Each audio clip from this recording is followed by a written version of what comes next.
چاہے فاسق و فاجر یا کافر ہو، قبر میں دفن کیا گیا، قبر سے دبوچتی ہے، اسے دبا کے رکھتی ہے۔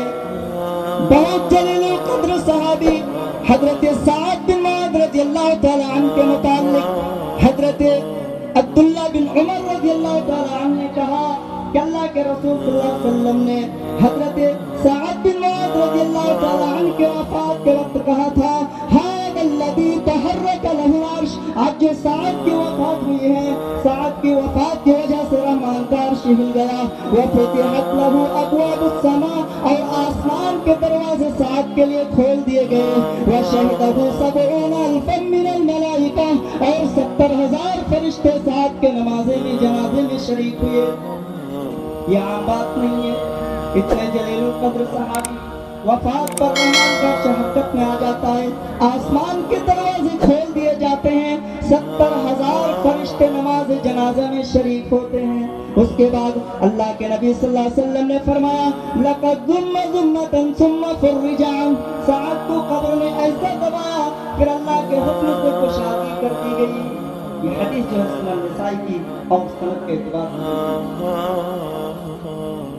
حضرت ام سلمہ رضی اللہ تعالی عنہ کی روایت ہے،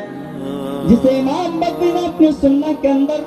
امام احمد نے اپنی مسند کے اندر نقل کیا ہے، علامہ البانی نے اس کی سند کو صحیح قرار دیا ہے۔ کہتی ہے، ان للقبر ضبطة ولو كان احد ناجيا منها نجا سعد بن معاذ، کہ قبر انسان کو دباتی ہے، اگر کوئی شخص قبر کے دبوچنے اور دبائے جانے سے بچ سکتا تھا تو سعد بن معاذ بچ سکتے تھے،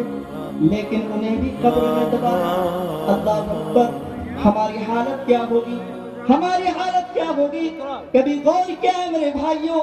یہ تو یہ قبر ہے جس کے متعلق میں نے آپ کے سامنے کچھ بنیادی باتیں رکھی۔ آئیے، قبر پر حقیقت کیا ہے؟ ایک لمبی حدیث ہے جس کا میں ترجمہ کرتے چلوں، جسے حدیث موت بھی کہی جاتی ہے۔ برا بن عازب رضی اللہ تعالی عنہ حدیث کے راوی ہیں، وہ کہتے ہیں کہ ایک دن اللہ کے نبی صلی اللہ علیہ وسلم کے ساتھ ایک انصاری صحابی کے جنازے میں پہنچے۔ جب ہم پہنچے تو ابھی قبر کی کھدائی ہو رہی تھی، سارے لوگ وہیں پر بیٹھ گئے،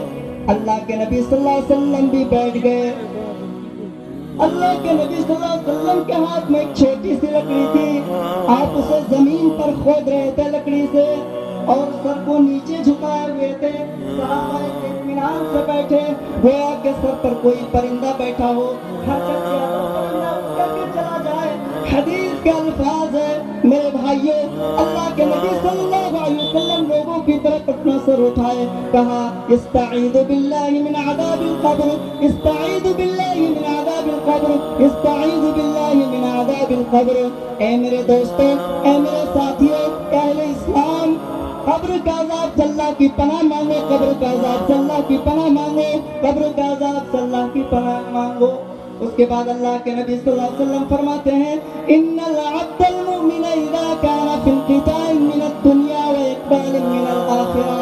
جب کوئی بندہ دنیا چھوڑ کر آخرت کے سفر پر جاتا ہے، ذرا غور کیجئے سامعین، ذرا غور کیجئے ناظرین کہ اللہ کے نبی صلی اللہ علیہ وسلم نے کیا کہا کہ جب کوئی بندہ دنیا چھوڑ کر آخرت کے سفر پر جاتا ہے تو ان کے پاس فرشتے آتے ہیں، ان کے ساتھ جنت کی خوشبو سے خوشبو ہوتی ہے، جنت کے کپڑے میں سے کپڑا ہوتا ہے، اس ایمان والے بندے کے سامنے آ کر کے بیٹھ جاتے ہیں، اس ایمان والے بندے کے ساتھ بیٹھ جاتے ہیں، اور اس کی جہاں تک نگاہیں جاتی ہے وہاں تک اسے فرشتے نظر آتے ہیں۔ اس کے بعد اللہ کے نبی صلی اللہ علیہ وسلم کہتے ہیں کہ اس کے بعد ملک الموت آتے ہیں، آ کر کے اس کے سر کے پاس بیٹھ جاتے ہیں، کہتے ہیں، ایتھا النفس الطیبہ اخرجی الی مغفرۃ من اللہ، کہ وہ نیک نفس جس نے اللہ کی فرمانبرداری کی، اے وہ نیک نفس جس نے اپنی زندگی اللہ کی مرضی کے مطابق زندگی گزارا ہے، اے وہ نیک نفس جس نے اپنی زندگی کتاب و سنت رسول پر گزاری، اے وہ نیک نفس جس نے اپنی زندگی توحید پر گزاری، اے وہ نیک نفس جب سماج والوں نے چھوڑا، جب خاندان والوں نے چھوڑا، جب لوگوں نے رشتہ داریاں توڑی سب کو اللہ کے لیے چھوڑا لیکن کسی کے لیے رب کو نہیں چھوڑا. فرشتہ کہتا ہے کہ لے جاؤ اے مطمئن اور پاکیزہ نفس، تو نکل جا،